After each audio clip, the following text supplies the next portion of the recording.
diálogos entre el gobierno y las organizaciones sociales que se movilizaron el pasado mes de junio. Solo una mesa se ha cerrado, la que refería a banca pública y privada. Sobre los otros temas se están discutiendo todavía y no hay acuerdos hasta ahora. Una de esas mesas aborda el tema de la focalización de los subsidios a los combustibles y vamos a hablar de ese y otros temas con Henry Llanes, experto petrolero, asesor de la CONAIE en estas mesas de diálogo. Henry, buenos días, bienvenido a Contacto Directo. Buenos días, Lenin, un cordial saludo al país. Bueno, yo estoy participando en la mesa por invitación de la FENOCIN y claro, ya en la relación con el gobierno actúan en bloque las organizaciones sociales, en este caso la CONAIE, la FEINI y la FENOCIN, así que yo, como digo, he sido invitado por la FENOCIN y encantado estoy participando en esta mesa.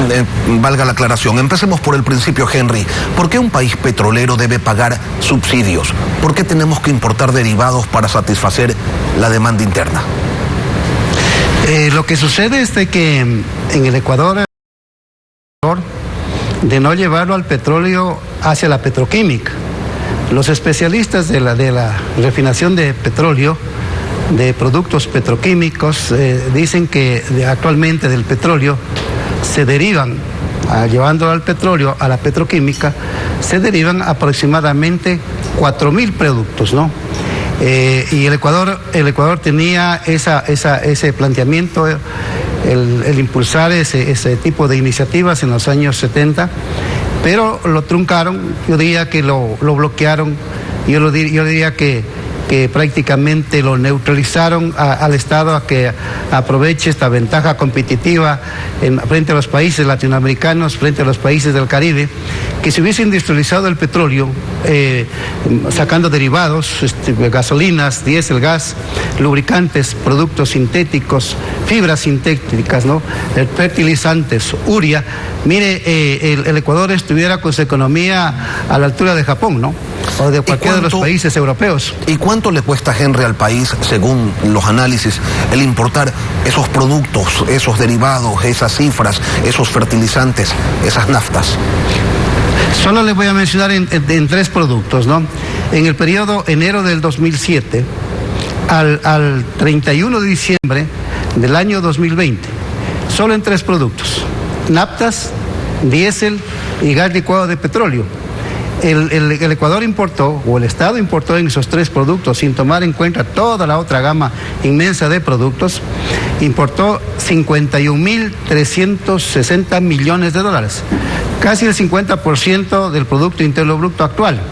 Actualmente, en diésel, el Ecuador importa el 75%. En gas licuado de petróleo aporta el 88% para atender la demanda nacional. En gasolinas importa más del 60%. Anualmente, de acuerdo al precio del barril del petróleo, de acuerdo a los precios de los derivados del petróleo, el Estado importa 4.000 millones de dólares al año, en otros casos 5.000 millones de dólares al año. En el año 2012, por ejemplo, importó 6.000 millones de dólares al año. Y tome en cuenta allí, Lenin, si la importación fue de 6.000 millones de dólares al año en el año 2012, tome en cuenta una utilidad del 25%.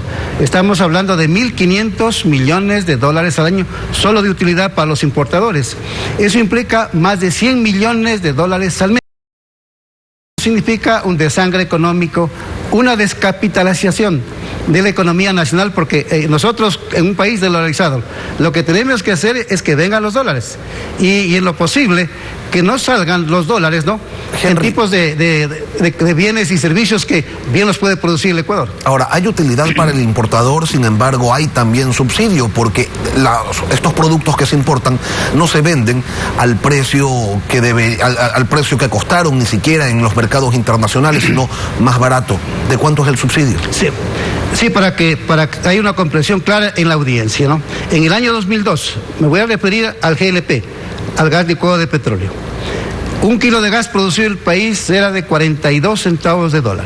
Usted multiplíquele por 15 kilos, eso da más de 6 dólares. El kilo de gas importado en el año 2012 fue de $1.12. Usted multiplíquele por 15 kilos, da más o menos 16 dólares. Más los costos internos, el costo de un cilindro de gas de 15 kilos en el año 2012 se aproximó a los $20 el cilindro de 15 kilos.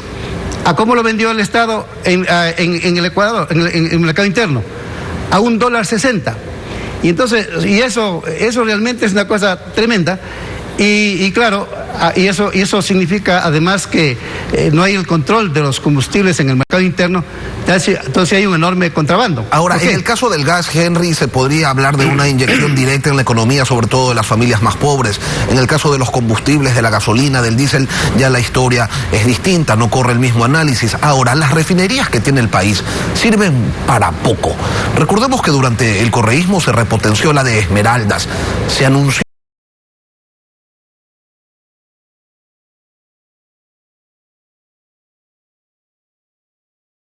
$300 millones. Y lo peor de todo es que no sirve. Y claro, lo ideal sería tener buenas refinerías y, como usted señala, una industria petroquímica. Hay que trabajar en eso, sí, pero mientras tanto, ¿qué se hace?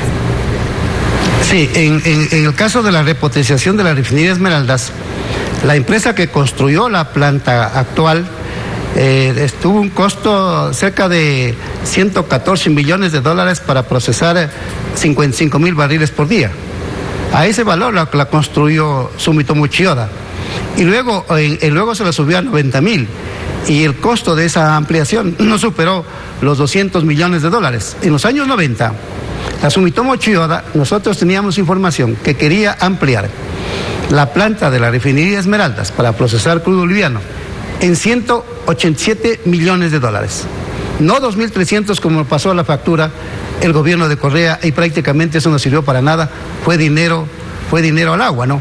Lo mismo sucedió con ese proyecto fallido de Manabí, al haber invertido allí $1.530 millones. Y déjenme decir lo siguiente, en el año 2012, un experto en refinación de petróleo, profesor en Houston, que lo cita claramente el doctor Fernando Santos Alvite, él mencionaba que para refinar un barril de petróleo, el costo de una planta era de $12,000 por barril. Es decir, construir una planta para refinar un barril de petróleo era de $12,000. Si yo multiplico los $12,000 por 100,000 barriles de petróleo, estamos hablando de $1.200 millones. Eso hubiera costado en el 2012 haber construido una planta para procesar 100,000 barriles por día.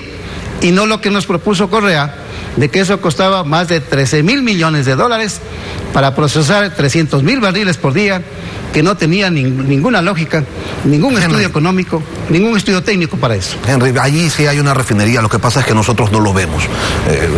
Usted le pregunta a mucha gente, a alguna gente, y le va a decir que allí hay una refinería. Ahora, datos técnicos señalan que el subsidio a los combustibles no beneficia a quienes menos tienen, que el impacto en los quintiles más pobres es realmente marginal y que mientras alguien tiene más capacidad adquisitiva, adquiere pues un mayor beneficio de ese subsidio que pagamos todos. Entonces, Henry, ¿cuál es el sustento técnico para decir que mientras más barata es la gasolina, que mientras más barato es el diésel, todo va a ser más barato? En el año 2008, Diario Hoy publicó cifras muy importantes, ¿no? El 20% de la población de altos ingresos tenía una incidencia en el consumo del mercado de los combustibles en un 50%. El otro 20% de la población de bajos ingresos económicos tenía una incidencia en el consumo de los combustibles en un 7%. Nosotros siempre dijimos de que había que focalizar, desde los años 90, aplicar una política de focalización, a efectos, por ejemplo, querido Lenin, de no afectar, por ejemplo, el transporte público, porque en el Ecuador actualmente somos 18 millones de habitantes. El gobierno dice que circulan en el Ecuador 2.503.000 vehículos, 2.503.000. Eso significa que la mayor parte de la población no tiene un vehículo propio. Entonces la mayor parte de la población en el Ecuador, a nivel interparroquial, intercantonal, interprovincial, a nivel nacional y a nivel urbano, utilizan el bus El transporte público para movilizarse, no. Entonces, si usted le sube, si le pone precios reales de los combustibles al diésel y las gasolinas, los transportistas no se van a quedar con el incremento de los combustibles en el bolsillo.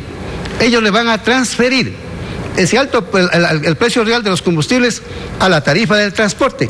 Y entonces, digo usted, los afectados van a ser los usuarios del transporte público. Mire que, de acuerdo entonces, a la INEC, Henry, hay que focalizar a los transportistas, hay que focalizarle los combustibles, el subsidio de los combustibles a los productores agrícolas. ¿A quién más? ¿Y a quién no? Al transporte, yo digo, al transporte público, a todo lo que es la estructura automotriz o los vehículos que están vinculados a la actividad agrícola, preparación de terrenos, siembras, deshiervado, cosechas y el transporte de los alimentos del campo a la ciudad. Yo diría que es más fácil focalizar a los vehículos de alta gama.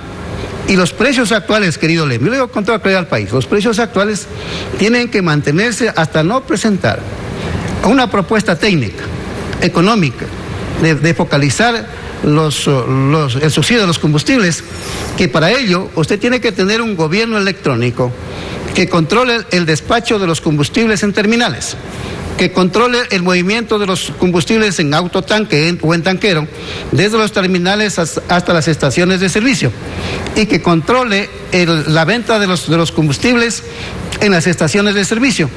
Ese gobierno electrónico, el gobierno no lo tiene. Entonces, Petroecuador, mediante un proceso de licitación pública, tiene que instalar ese gobierno electrónico, una. Y dos, a nivel del parque automotriz del Ecuador, tiene que haber una clasificación del parque automotriz del país, ¿no? Los vehículos de alta gama, vehículos de uso privado. Segundo, vehículos de uso público, de transporte público de pasajeros. Vehículos que están vinculados a la actividad comercial. Y vehículos que están vinculados a la actividad agrícola. 2.503.000 vehículos. Sí se puede hacer una clasificación. El Ecuador no es China, no tiene la población de China, no tiene la población de la India o de Brasil o de los Estados Unidos. Henry. Somos 18 millones de habitantes y sí podemos hacer esa actividad que le estoy mencionando. Entonces, voluntad política es lo que ha hecho falta desde hace 50 años. Ahora, otra de las mesas de diálogo es la de control de precios. ¿Cuál es la propuesta de las organizaciones sociales, Henry, en este tema? Bueno, yo no estoy participando en la mesa, pero yo les he escuchado a los dirigentes hablar de tres aspectos, ¿no? Uno, definir un precio de sustentación de productos agrícolas, de productos industriales, ¿no? Es decir, que el agricultor recupere costos y tenga una utilidad razonable. Eso sería el precio de sustentación. Lo otro que están planteando el bloque social, con el objetivo de defender la economía de los ecuatorianos, evitar la especulación o el incremento exagerado de precios, le están pidiendo al gobierno que se defina precios de venta al público, precios de comercialización, precios de venta al público. Y lo tercero, lo que le están pidiendo al gobierno, que haga un listado de 44 productos, que más o menos eso significa el 85% de la canasta básica, que haga un registro de 44 productos, ¿no? Y los publique en el registro oficial. Las empresas, querido Lenin, trabajan con contabilidad de costos.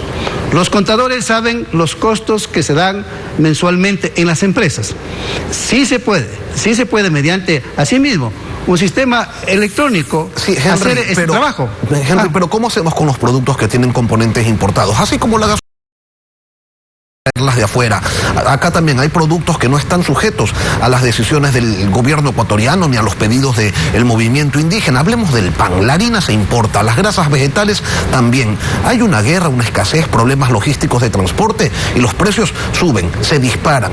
No podemos tampoco desconocer las dinámicas del mercado y decir, no, aquí hay un precio fijado y me lo respetan.